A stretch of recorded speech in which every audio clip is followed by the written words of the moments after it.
ఆ జిల్లా అభివృద్ధికి ఆమడ దూరంలో ఉంది. ఆదివాసీ అడవి బిడ్డలు ఎక్కువగా ఉన్న ప్రాంతం.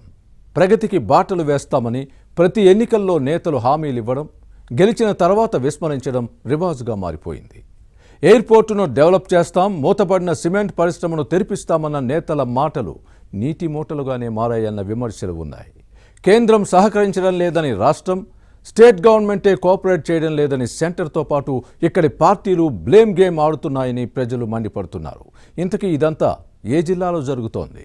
అభివృద్ధికి వారధి కడతామన్న పార్టీల తీరుపై జనవాణేంటి? Was the story?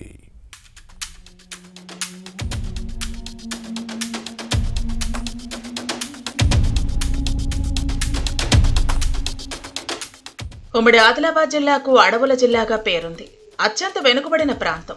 ఎన్ని ప్రభుత్వాలు మారినా అభివృద్ధి విషయంలో తమ తలరాతలు మారటం లేదని జిల్లా ప్రజలు నెట్టూరుస్తారు.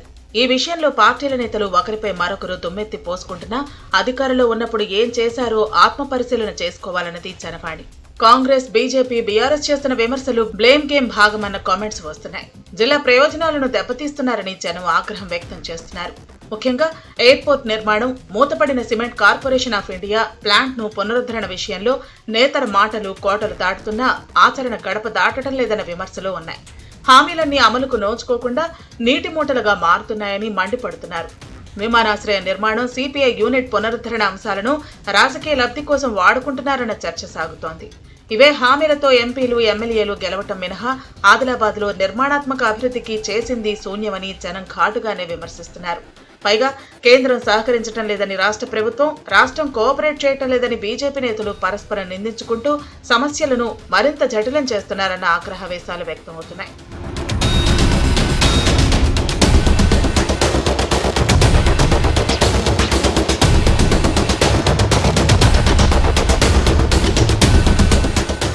వాస్తవానికి ఎయిర్పోర్టు అంశం దశాబ్దాలుగా జిల్లా వాసులను ఊరిస్తూ వస్తోంది. 6 ఏళ్ల క్రితమే కేంద్ర బృందం జిల్లాలో పర్యటించి విమానాశ్రయ నిర్మాణానికి అనుకూలంగా నివేదిక ఇచ్చింది. దీంతో ఇందుకోసం తొలి దశలో 122 ఎకరాలు, రెండో దశలో 175 ఎకరాల భూమికి క్లియరెన్స్ ఇవ్వాలని నాటి ముఖ్యమంత్రి కేసీఆర్ కు కేంద్ర మంత్రి కిషన్ రెడ్డి పలుమార్లు లేఖలు రాశారు. కానీ బీజేపీ మంత్రి చేసిన హడావిడి కేసీఆర్ కు నచ్చలేదు. ఎయిర్పోర్టుకు భూమి ఇచ్చి క్రెడిట్ ను కమలం ఖాతాలో వేయటం ఎందుకు అనుకున్నారో ఏమో మిన్నుకుండిపోయారు. పైగా ఎలాగూ బీఆర్ఎస్ ను జాతీయ పార్టీగా మార్చాం కదా, ప్రధాని అవుతానని కలలు కన్నారు. అప్పుడు రాష్ట్రంలో ఎన్ని ఎయిర్పోర్ట్లైనా కట్టుకోవచ్చని భావించారు. అందుకే భూమి కేటాయించలేదన్న విమర్శలు వచ్చాయి. ఈ విషయాన్ని బీజేపీ నేతలు బహిరంగంగా చెప్పటాన్ని గమనించాలి. అదే సమయంలో కమలం పార్టీ గులాబీ దళం మాటలను తిప్పికొట్టింది. ఇలా పరస్పర విమర్శలతో కాలం గడిచిపోయింది.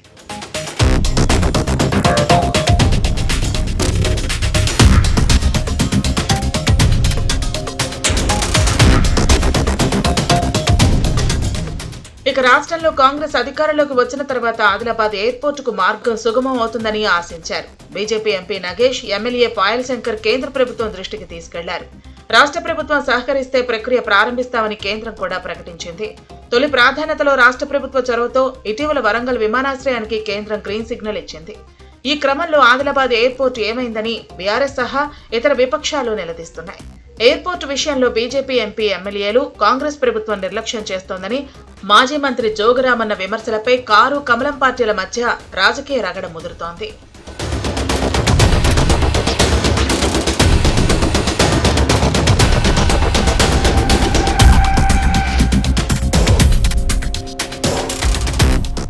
మరోవైపు Adilabad cement corporation of India plant ను పునరుద్ధరించే విషయంలోనూ మాటల యుద్ధం జరుగుతోంది.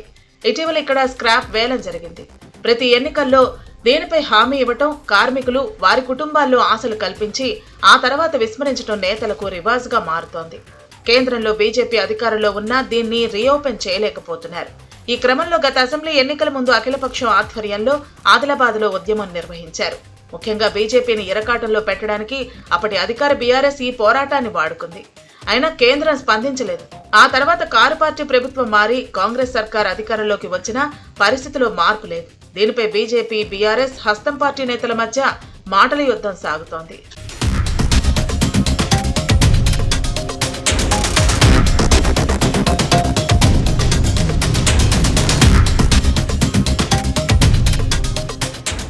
అయితే ప్రస్తుతం ఆదిలాబాద్ కు ఎయిర్పోర్టు ఎంత ముఖ్యమో సిసిఐ యూనిట్ పునరుద్ధరణ కూడా అంతే అవసరం. తమను గెలిపిస్తే ఈ రెండూ వస్తాయని ప్రస్తుత ఎమ్మెల్యే, ఎంపీలు హామీ ఇచ్చారు. కేంద్రంలో బీజేపీ నేతృత్వంలోని ఎన్డీఏ మూడోసారి అధికారంలోకి వచ్చింది. బీఆర్ఎస్ రాష్ట్రాన్ని 10 ఏళ్లు పాలించింది. ప్రస్తుతం కాంగ్రెస్ అధికారంలో ఉంది. కానీ సిమెంట్ ప్లాంట్ పునరుద్ధరణ విషయంలో ఏమీ చేయలేకపోవటం విమర్శలకు తావిస్తోంది.